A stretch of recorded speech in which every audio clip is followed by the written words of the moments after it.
Hello everyone, it's me Pavlo with a childishly excited daily dose of Ukrainian accent for you, because we are going to talk about a really unique device with incredible value.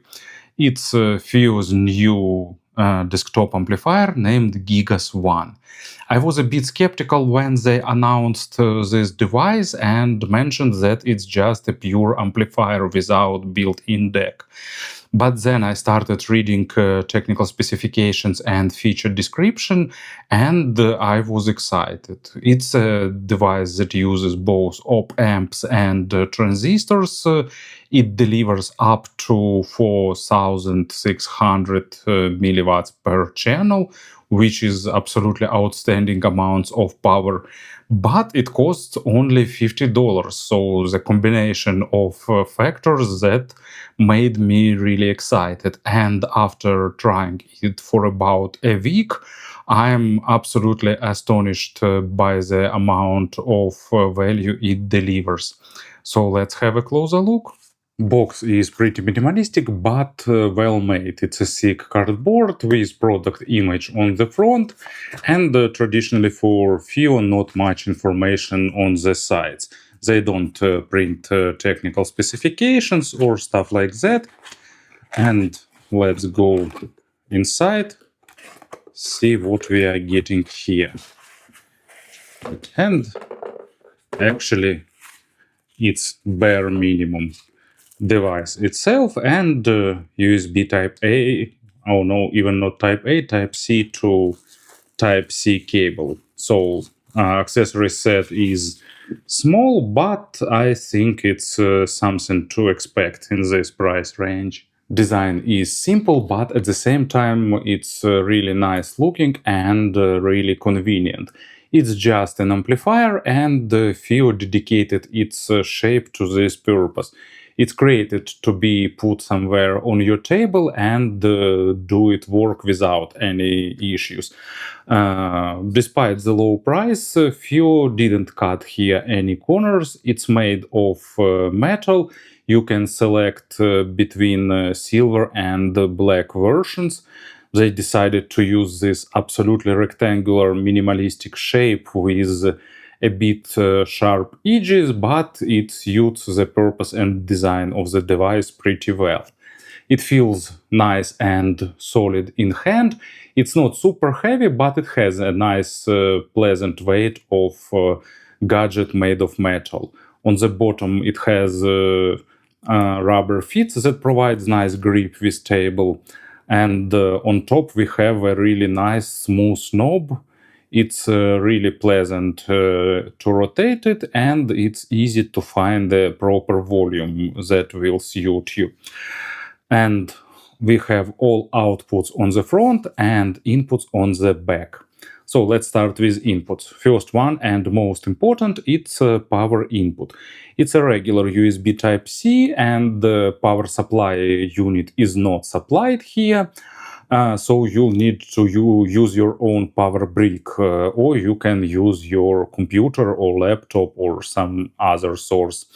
You can use 5 volts power source, but in this case you'll get only 790 milliwatts per channel. If you want to achieve this 4,500 milliwatts per channel, you will need to use 12 volts power supply with power delivery standard. But with that power supply, it will get a bit hot. But of course, it's probably unavoidable for a powerful Class AB amplifier. Also, we have two inputs, 3.5mm and RCA. RCA if you want to connect it to some external DEC, and 3.5 to connect to some sources like player, for example. Also, FiiO mentioned that it supports microphone. If you use 4-pin cables with 3.5mm 4-pin connector, it will support microphone connected to the headphones output on the front. It can be useful with computer usage. On the front we have on-off toggle, then gain toggle. It's made pretty small and tight, so it's unlikely that you will flip it accidentally, and the two outputs, single-ended and balanced one.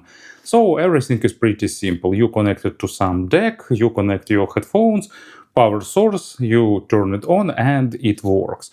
And now I wonder, is FiiO planning to release a deck that will complement this amplifier, or they are going to release integrated deck amp in the same shell?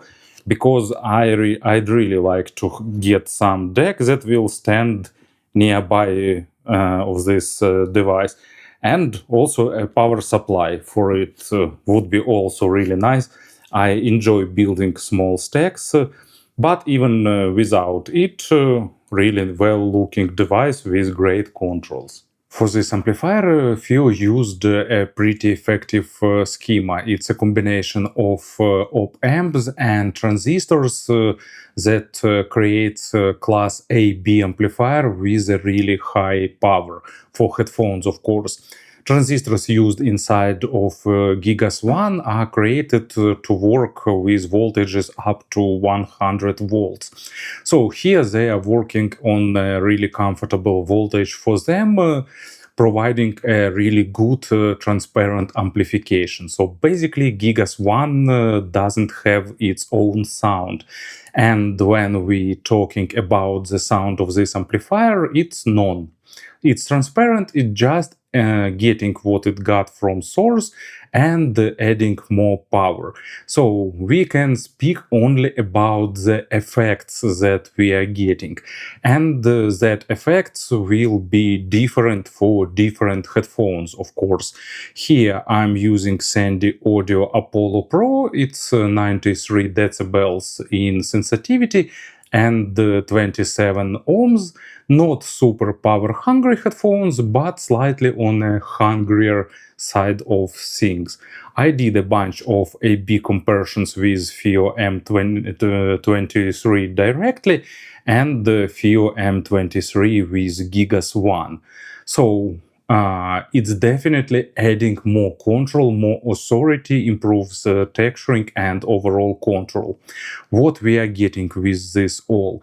Bass became tighter, more impactful, and slightly faster with a bit more resolution and overall better texture representation. So it's more impactful and tighter, but at the same time, it doesn't add impacts when they are not present in the record, just highlighting the ones that are there. And here is an example on vecchio errore by Musica nuda. It's not vecchio, probably it's vecchio. Sorry, not reading Italian is not my strong part. But anyway, here it's all about double bass and vocal. And with amplifier added, you're getting more contrast, you're getting more separation between bass and vocal, because bass became tighter and it became more realistic with less diffuse feel.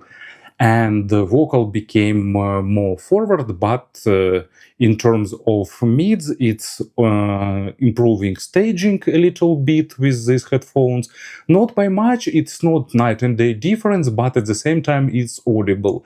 I did some blind tests, so I'm speaking only what I've heard during these tests. Also, it improves dynamics and slightly, just very slightly, improves micro contrast in terms of resolving complex orchestral pieces of music, for example, and stuff like that.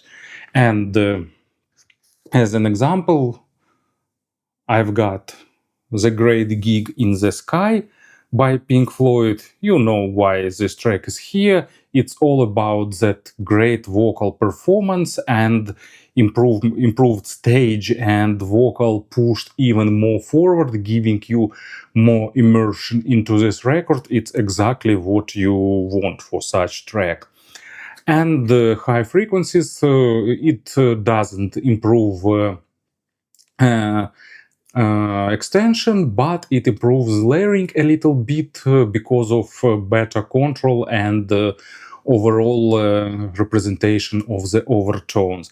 But still, I must highlight that it's not the effect of this amplifier, like you connect it to anything and you get this effect. It's effect in this setup, and most likely is that what you'll get. But also you can get different things too. So on the treble, better layering and better overtones saturation.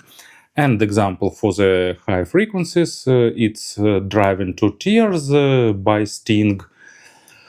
I really like Sting's percussions, and this is a live track. Here, percussions are not as great as they are on the studio records, but still pretty saturated and requiring good control. And here, thanks to this amplifier, we're getting more of layering that gives you more immersion into the sound of percussions.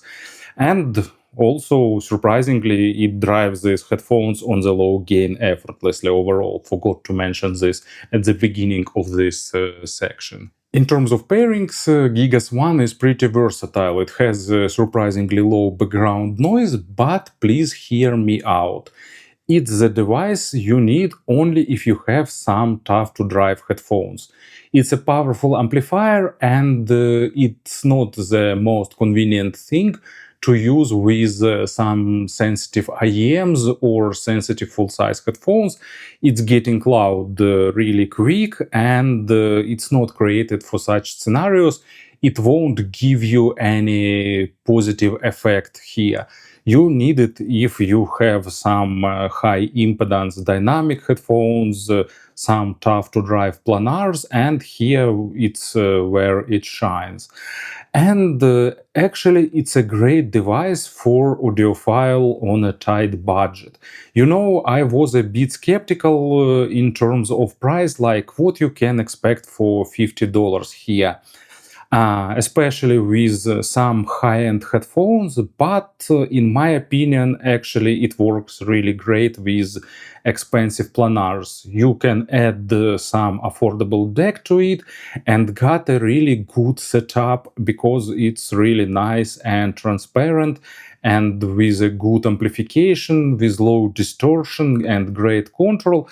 And in general, I thought that it will be more like a toy, like let's try to add amplification. And yes, it is a toy in terms of you can buy it to play with it, but in terms of outcome, in terms of output, it's really punching high above its price, and it's a really good way to get a nice budget affordable setup. Just add some good power supply unit, add some natural decent deck, and you're getting a pretty great sound even for expensive headphones. So I definitely recommend it to you if you have some headphones to drive with Gigas. Thank you for listening, thank you for your attention, and have a great day.